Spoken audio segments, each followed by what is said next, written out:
As we saw last time, the story of Matthew is both the story of how God's age-old purposes came to their fulfillment in Jesus and the story of how the movement we think of now as Christianity actually got launched. And those two stories are scrunched together in his story about Jesus himself and about the way in which Jesus is the one who gives to his people this new charter, this new covenant, this new fabric for their life together.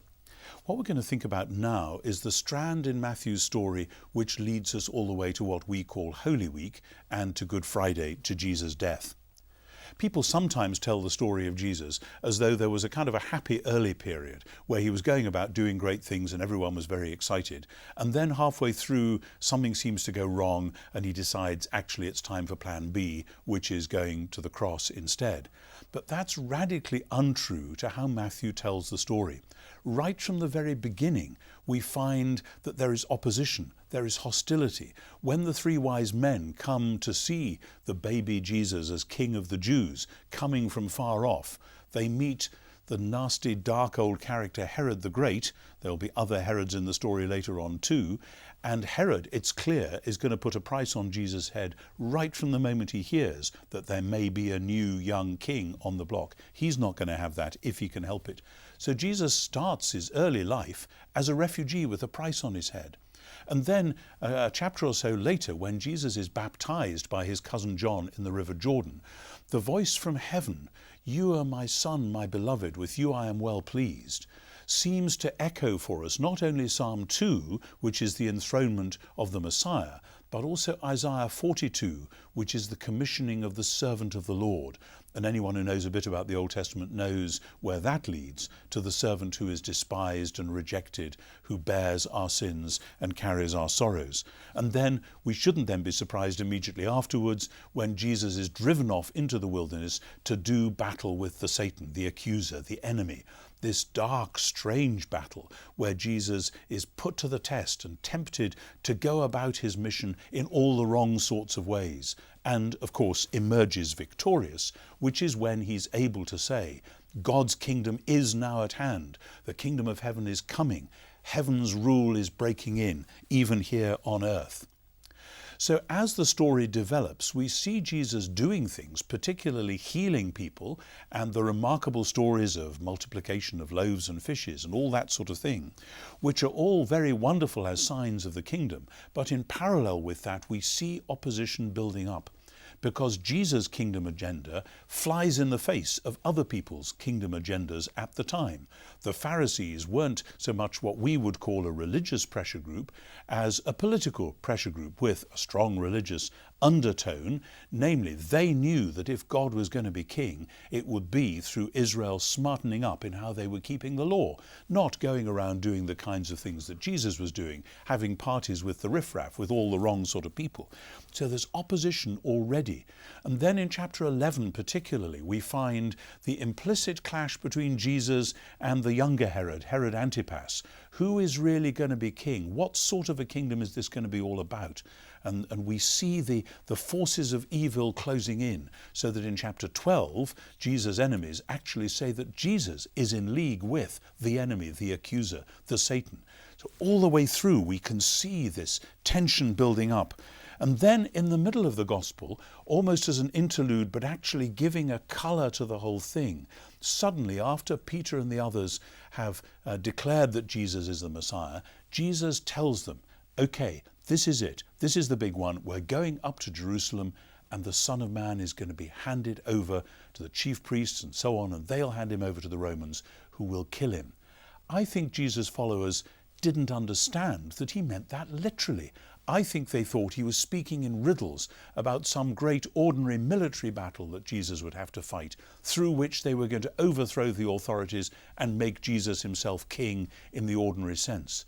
But then it happens, what we call the Transfiguration. Jesus takes three of them up the mountain and they see him suddenly in blazing light with Moses and Elijah. It's hugely mysterious, but somewhere in the middle of it, we seem to hear again what we heard at the beginning and end of the Gospels. This is the Emmanuel. This is God with us. This is the one in whose face we see the glory of God. And now, as he has set his face to go to the cross, that's where we're going to. That's where the story is going to reach its climax. So then Jesus leads his disciples up to Jerusalem, and they have squabbles on the way. James and John say, "We want the best jobs when you get there, please."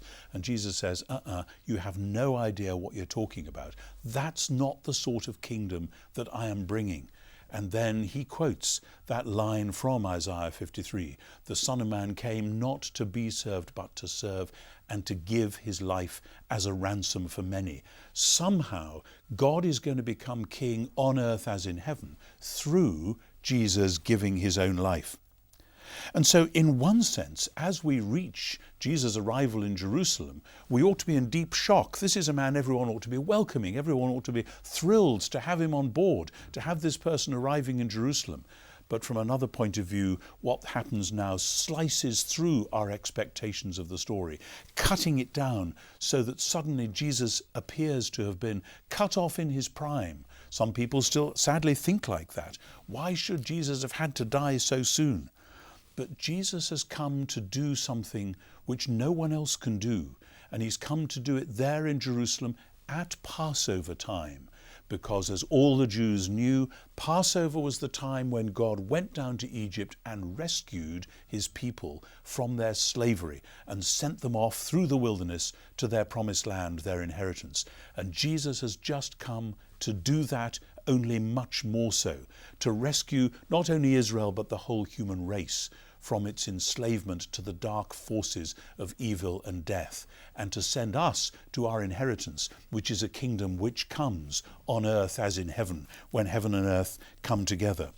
So Jesus does what he does in the temple. We call it a cleansing of the temple, but actually it's an acted parable of the temple's destruction, that what he is doing, like Jeremiah or one of the prophets of old, is saying with this dramatic symbol, this is no longer going to be the place where heaven and earth come together. This is no longer going to be the place of sacrifice where God and God's people get it together. Something else is going to happen instead. And then he takes his followers off to the upper room. And while they're there, he celebrates with them a meal which both is and isn't a Passover meal, because this time it's focused on Jesus himself and on what he is about to do. And what he did in the temple and what he did in the upper room are like two great signposts which together point us to the cross and help us to understand its meaning. Because when Jesus wanted to explain to his disciples why he was going to die, he didn't give them a theory to puzzle about with their heads. He gave them a meal, something to share, and as they shared it, as they broke the bread and drank the wine, somehow he would be present with them, present with all the power of that death that he was about to die, the death that would rescue them from all the forces of evil, so that God's kingdom could come on earth as in heaven. So when we turn over the page to Matthew chapter 27, we find straight away that we're precipitated into one little incident after another which highlights what's going on. To begin with, we are told Jesus is innocent. Pilate stresses he's innocent. Other people say he's innocent. Then this innocent one nevertheless takes the place of Barabbas, the brigand, the one who deserved to die. And then it happens. Jesus is unveiled as King of the Jews. Pilate puts that title on the cross, and we realize with a sense both of thrill and of horror, this is where that whole vocation had been going, from chapters 1, 2 and 3 all the way on. And when the crowds mock Jesus and say, "If you're the Son of God, come down from the cross," we ought to hear an echo of what the Satan had said to him back in chapter 4, "If you're the Son of God, command these stones to become bread." But the point is, it's because Jesus is the Son of God that he must stay on the cross.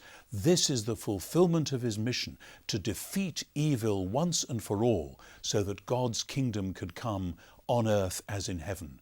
And so as Jesus gives that great cry, my God, why did you abandon me?" he again is drawing on the whole strand of the Old Testament. This is how it had to be done. This is how God's kingdom would come, through God's only Son giving his life as a ransom for many.